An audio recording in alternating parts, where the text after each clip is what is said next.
বর্ষায় গ্রাম বাংলার স্নিগ্ধ মনোমুগ্ধকর পরিবেশ যেন প্রাণ জুড়িয়ে দেয়। দীর্ঘদিন পর মন্টু তার গ্রামের বাড়িতে ছুটিতে এসেছে। শহরের ব্যস্ত জীবন থেকে মুক্তি পেয়ে সে শান্ত গ্রামের পরিবেশে ফিরে এসেছে। মনটা যেন তার ফুরফুরে হয়ে গেল।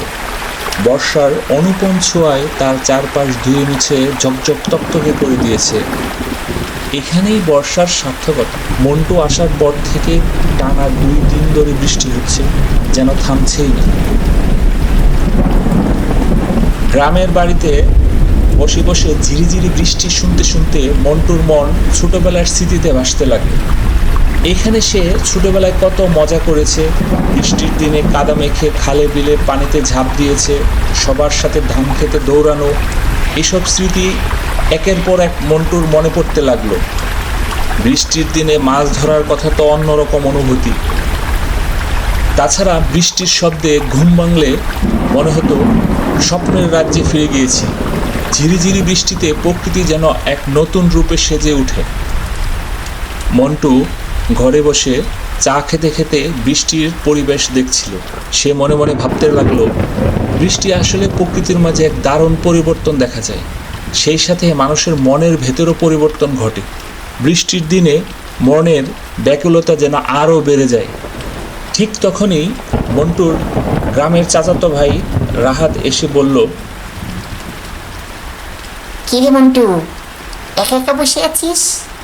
মনে হচ্ছে গ্রামে এসে পুরোনো দিনের কথা মনে পড়ছে। এমনিতেই বসে ভাবছিলাম, 2 দিন ধরে ঘর থেকে বের হইতে পারছি না। বৃষ্টির কারণে ভাবছিলাম একটু গ্রামটা ঘুরে দেখব। তাছাড়া ভালোই লাগছে। শহরে থাকলে তো বৃষ্টির মজাই বুঝতে পারি না। গ্রামে এসে আসলে মনটা জানি কেমন হয়ে গেছে, অনেক পরিবর্তন হয়ে গেছে। তাহলে চল আজ রাতে মাছ ধরি, যাবি নাকি? নতুন পানিতে প্রচুর মাছ এসেছে। আরে সবাই মাছ ধরছি, মনে নাই তোর সাথে আমি কত মাছ ধরেছি? চল আজকে রাত্রে যাই। ওর চোখ চকচক করে উঠল। সে ছোটবেলায় বহুবার মাছ ধরেছে, তবে এই শহরে থাকার কারণে বহুদিন এই আনন্দ থেকে বঞ্চিত। সে যেহেতু গ্রামে বড় হয়েছে, তার অনেক মাছ ধরার অভিজ্ঞতাও রয়েছে। তার চাচাতো ভাইয়ের কথা শুনে সে আরও রোমাঞ্চকর অনুভূতি অনুভব করতে লাগলো।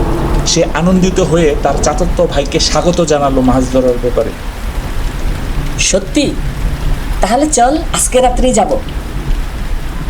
সন্ধ্যা হতেই মন্টু এবং তার চাচাতো ভাই টেটা, লাইট এবং ঝোলা নিয়ে বিলে রওনা দিল মাছ ধরার জন্য। বৃষ্টির পর চারদিক যেন এক ভৌতিক পরিবেশ। দূর থেকে কেমন জানি শব্দ ভেসে আসছিল। এমন একটা পরিবেশে মন্টুর রোমাঞ্চকর অনুভূতি আরও বেড়ে গেল। বিলের গভীরে যেতেই মন্টু মাছ ধরতে শুরু করলো। টেটার আঘাতেই বড় বড় মাছ উঠে আসছে। মন্টু খুশিতে আত্মহারা। ওরে, এত মাছ! ছোটবেলাও এত মাছ পাই নাই।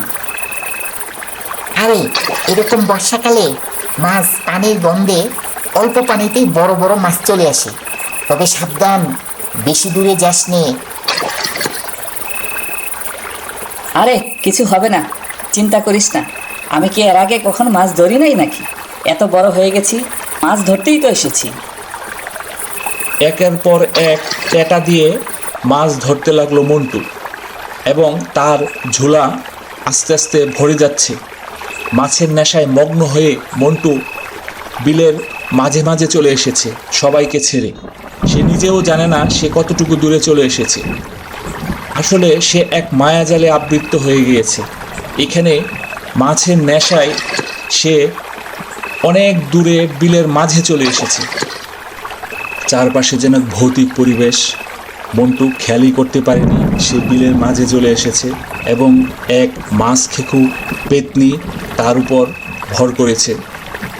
এবং সে মাছের নেশায় এতটাই মগ্ন ছিল যে তার ঝোলাতে কি পরিমাণ মাছ রয়েছে তার কোনো খেয়ালই ছিল না। ওয়াও, এত মাছ আমি আমার বয়সে কখনো দেখিনি। ধন্যবাদ রাহাত, ধন্যবাদ।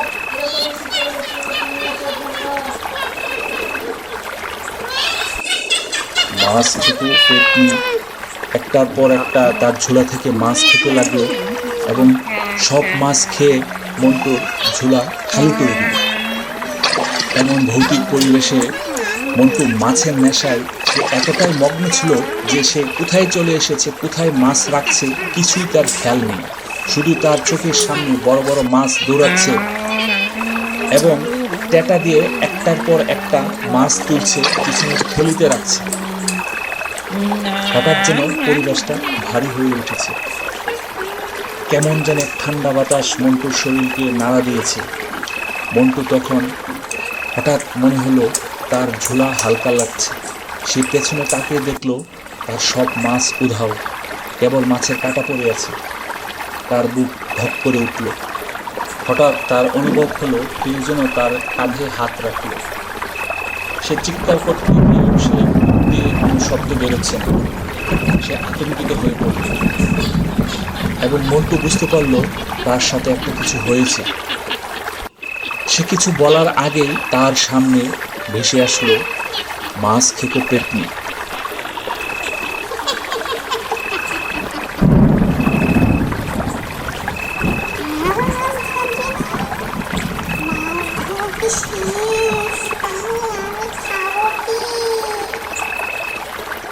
মন্টু টেটা, লাইট, ঝুলা রেখে সে দৌড়ে পালালো বিলের মাঝখান দিয়ে প্রাণ বাঁচানোর জন্য এবং তার চাচাতো ভাইকে ডাকতে ডাকতে বলল,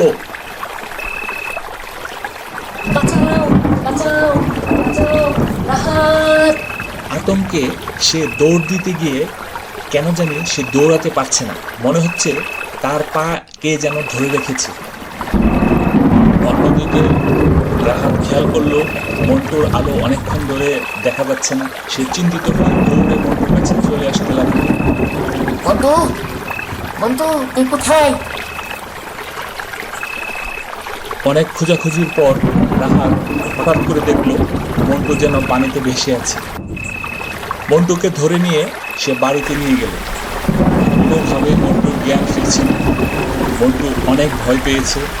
সবাই মিলে সিদ্ধান্ত নিল গ্রামের হুজুরের কাছে নিয়ে যেতে হবে এবং তারা তাকে গ্রামের হুজুরের কাছে নিয়ে গেল। হুজুর দেখেই বুঝতে পেরেছে সে মাছ খেকো পেতনির আছড়ে পড়েছে। হুজুর বললেন, এখানে বহু পুরনো আত্মারা ঘুরে বেড়ায়।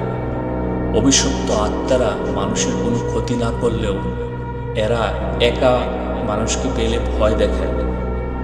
আজ রাতে মন্টুর সাথে এমনই এক ঘটনা ঘটেছে। আল্লাহর রহমতে তুমি বেঁচে গেছো, তবে ভবিষ্যতে সাবধানে থেকো। হুজুর কোরআন থেকে তেলাওয়াত করার পর মন্টুকে ঝাড়ফুঁক করলেন এবং মন্টুর গায়ে পানি ছিটিয়ে দিলেন। আস্তে আস্তে মন্টু সুস্থ হতে লাগলো। সকালে মন্টু যখন পুরো ঘটনা শুনল তখন তার গা শিউরে উঠল। সে বুঝতে পারল রাহাত ঠিকই বলেছিল, একাকী বেশি দূরে যাওয়া ঠিক হয়নি। ছুটি শেষে ঢাকায় ফেরার আগে মন্টু জানালার পাশে বসে সে বৃষ্টি দেখছিল আর ভাবছিল, এই অভিজ্ঞতা আমি কোনোদিনই ভুলব না। তার জীবনের সবচেয়ে বড় ভয়ঙ্কর এবং রোমাঞ্চকর মাছ ধরার অভিজ্ঞতা গতকালকে ঘটল। মন্টু বুঝতে পারল স্থানীয়দের পরামর্শ কখনো অবহেলা করতে নেই। আপনারা যদি ভিডিওর এই অংশটুকু দেখে থাকেন তাহলে অবশ্যই ভাববো এই ভিডিওটি অল্প হলেও আপনাদের ভালো লেগেছে। আপনাদের কাছে প্রশ্ন, মাছ ধরার জন্য যে টেটা ব্যবহার করা হয়েছে এটিকে আপনাদের স্থানীয় ভাষায় কি বলে? দয়া করে আপনারা যদি কমেন্টস করে জানান তাহলে ভাববো যে ভিডিওটি তৈরি করে আমার সার্থক।